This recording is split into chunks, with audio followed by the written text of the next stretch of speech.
कह रहे हैं एंगल ए बी सी हैं are in the value of ratio 1:3:2. How many degree in angle B C. तो angle B पूछ रहे हैं. तो देखो रेशो दिया है 1:3:2, यानी इसका रेशो 1, इसका 3, इसका 2. तो हमें अच्छी तरह पता है एंगल्स का सम 90 होता है, 180 होता है ट्रायंगल के एंगल्स का. और 3 ऊपर आएगा जिसका पूछा है, और इन तीनों का सम नीचे. तीनों का सम क्या है? 6. ऑफ कोर्स काटा 33 ज़ा 90. और वैसे भी डायग्राम से दिख रहा है कि भाई ये अगर 90 है तो ये कितना होगा? 60 होगा, ये 30 होगा. अब एंगल का रेशो 1:3:2 आ रहा है. फिर देखो यहाँ एक मैट्रिक के थ्योरम का इस्तेमाल है. Angle Q V R is perpendicular to S V T. ये क्यू वी आर है, ये एस वी टू है, परपेंडिकुलर है. ठीक है. So angle V R S, V S R आपको दिया हुआ है एक्स डिग्री. ठीक है, एक्स डिग्री. और पूछ रहे हैं एंगल वी आर डब्ल्यू क्या होगा. वी आर डब्ल्यू यानी ये तो खैर कुछ नहीं, ये एक्स है. तो अकॉर्डिंग टू थ्योरम अगर देखो ये दोनों लाइनें परपेंडिकुलर हैं तो ये वाला एंगल इस एंगल से 90 प्लस होगा. ठीक है, तो ये हो जाएगा 90 + x, यानी कि ऑप्शन बी.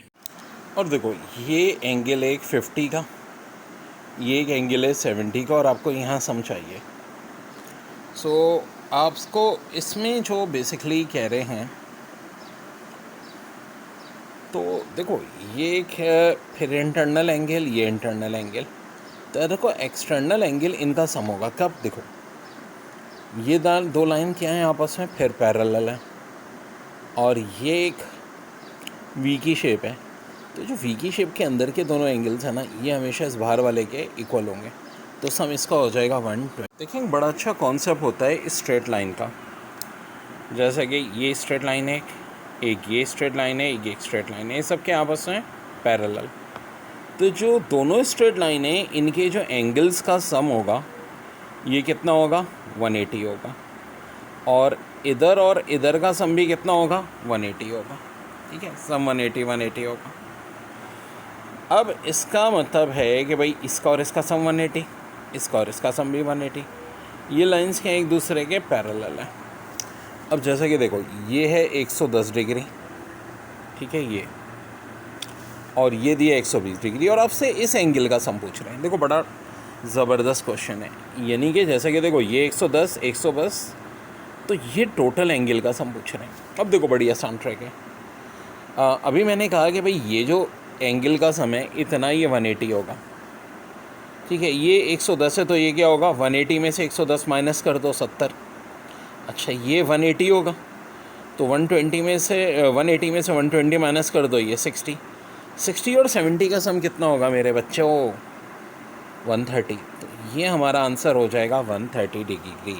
ये सर्कल के बेसिक फार्मूले. एरिया πr² के बराबर होता है. सरकमफ्रेंस ये चारों साइडें तो नहीं होती, लेकिन जो जाहिर है ये पूरा एक सर्कल का कोने होते हैं, इनको हम सरकमफ्रेंस कहते हैं. ये 2πr या π डायमीटर. डायमीटर ये चीज़ ट्वाइस द रेडियस और रेडियस डायमीटर अपॉन 2. तो एग्जाम में बहुत कॉन्सेप्चुअल क्वेश्चन आया था कि अगर हम डायमीटर को डबल करते हैं तो एरिया पे क्या फ़र्क पड़ेगा. तो वेल देखो बड़ा सिस्टमेटिक. डायमीटर को डबल करो या रेडियस को डबल करो तो एरिया r² के हिसाब से, देखो फार्मूले में क्या है? πr². तो एरिया डायरेक्टली प्रोपोर्शनल होगा रेडियस या डायमीटर के स्क्वायर. तो अगर रेडियस को डबल करें चाहे डायमीटर को डबल करें, एरिया क्या हो जाएगा? 2 का स्क्वायर 4 टाइम्स. अच्छा अगर फ़र्ज़ करो हम डायमीटर या रेडियस को ट्रिपल करते हैं तो 3 का स्क्वायर 9 टाइम्स. चलो हम डायमीटर या रेडियस को हाफ करते हैं तो हाफ का स्क्वायर 1/4. एरिया क्या हो जाएगा? 1/4. Very very important concept. अब एक चीज़ और ज़रा गौर से देखो. मैंने कहा area is directly proportional to r². मैं ये भी तो कह सकता हूँ रेडियस या diameter is inversely proportional to area का स्क्वायर रूट. भाई देखो ना, ये r² है तो ये r हो गया, हमने स्क्वायर रूट लिया तो ये हो गया. अब फर्स्ट करो हम कहते हैं कि एरिया 9 टाइम्स बढ़ा, तो बताओ रेडियस कितने टाइम्स बढ़ेगा? तो 9 का स्क्वायर रूट ले लो, 9 का स्क्वायर रूट होता है 3। तो रेडियस या डायमीटर अब कितने टाइम पढ़ेंगे? 3 टाइम्स। Very important. जैसे कि if the diameter of circle is double the area is, diameter या रेडियस की बात करें तो area is directly proportional to radius square या डायमीटर स्क्वायर। अगर हम डायमीटर या रेडियस में से कोई भी डबल करेंगे तो एरिया कितना टाइम बढ़ेगा? आर का स्क्वायर, यानी 2 का स्क्वायर 4 टाइम्स। तो यहाँ ऑप्शन में देखो क्या लिखा है, हाफ, डबल, क्वाड्रपल, ट्रिपल। तो क्वाड्रपल का मतलब 4 टाइम्स होता है। तो आंसर हो जाएगा आपका ऑप्शन सी, ऑप्शन सी। जैसे कि क्वेश्चन है, circle is inscribed in a given square and another circle is circumscribed about the same square, what is the ratio of the area of the scribe to the circumscribed circle? Inscribed यानी ये जो square के अंदर एक circle और scribe जो बाहर। तो अब देखो वर्डिंग पे गौर करो कि किसका रेशियो किससे पूछ रहे हैं। Ratio of the area of the scribe to the circumscribe. पहले वर्ड यूज हो रहा है स्क्राइब, बाद में हो रहा है सर्कमस्क्राइब। तो सारे स्क्राइब छोटा होता है, सर्कमस्क्राइब बड़ा होता है। आंसर हो जाएगा 1:2। अगर यही लैंग्वेज उल्टी होती, पहले सर्कमस्क्राइब बाद में इंस्क्राइब, तो फिर 2:1 होता। अब इसमें बहुत क्वेश्चन आए भरे हैं पेपर में। एक बार सवाल कुछ इस तरह दिया था कि जो इंस्क्राइब्ड है इसका एरिया 100 है। कितना है जी? 100। तो इंस्क्राइब का कितना होगा? देखो हमेशा रेशो 1:2 होगा। कितना हो जाएगा? 200।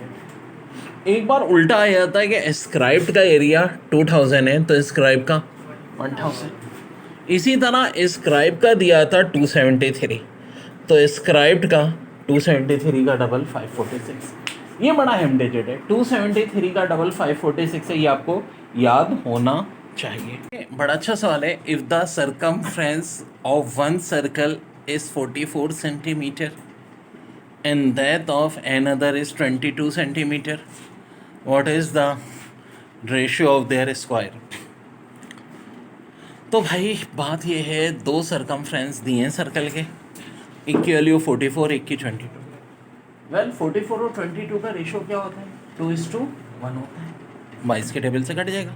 अब देखो सर्कमफ्रेंस का फार्मूला होता है 2 पाई, यानी आर की होती है सिंगल पावर, और एरिया में फार्मूला होता है पाई आर स्क्वायर, यानी आर का क्या करते हैं? स्क्वायर। तो सीधी साधी बात है, 2 का भी स्क्वायर कर दो और 1 का भी स्क्वायर कर दो। 2 का स्क्वायर आखिर होता कितना है? 4 होता है। 1 का स्क्वायर कितना होता है? 1 होता है। आंसर हो जाएगा 4:2।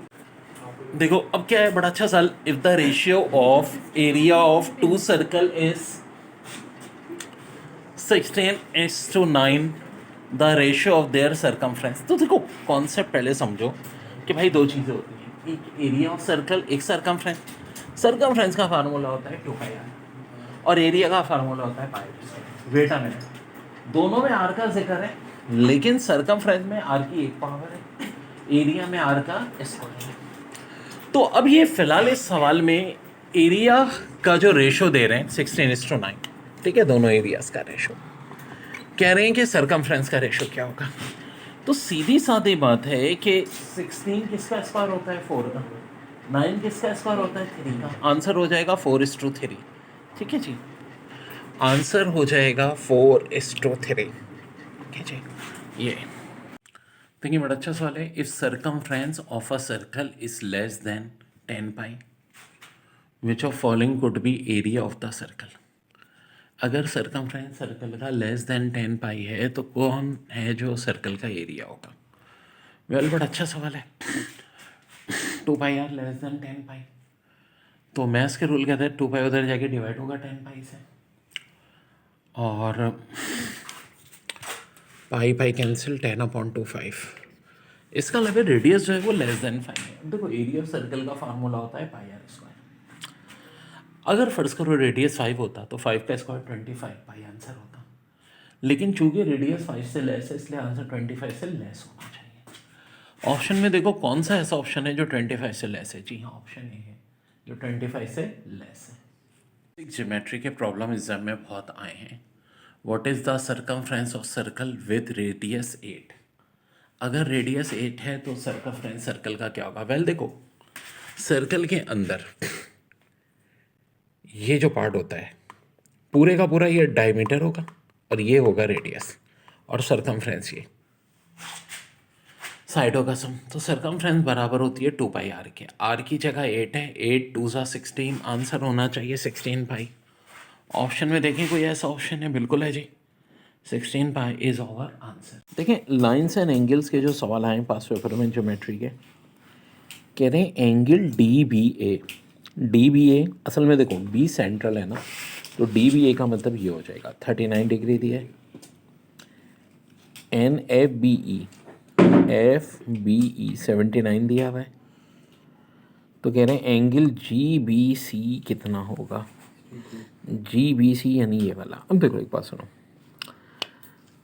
जब ये दोनों लाइंस परपेंडिकुलर हैं तो इसका मतलब ये एंगल और ये एंगल सेम होंगे। ये भी 79 होगा। 39 और 79 कितना हो गया? 118। इस स्ट्रेट लाइन पे एंगल का सम हमेशा 180 होता है। यहाँ से यहाँ तक अगर 118 है तो यहाँ से यहाँ तक कितना होगा? 180 में से 118 माइनस कर दो, आंसर हो जाएगा 62 डिग्री। ठीक है जी, 62 डिग्री।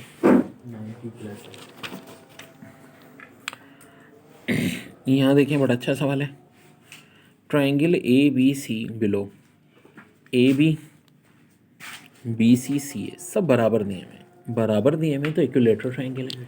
इक्विलेटरल है तो सबका सम 60 डिग्री होगा, यानी सारे एंगल 60 होंगे। ये भी 60, ये भी 60, ये भी 60, यानी 53 प्लस एक्स 60 के बराबर है। तो 53 उधर माइनस कर लो, एक्स 7 आ जाएगा। 72 माइनस एक्स भी किसके बराबर होगा? 60 के। ये उधर ले जाओ तो एक्स 12 आ जाएगा। अब एक्स 12 बल्कि वाई, ये वाई है, ठीक है, वाई 12 एक्स 7। तो पूछा गया इनका सम, 12 और 7 का सम क्या होता है भाई? 19 डिग्री। Answer 19 degree.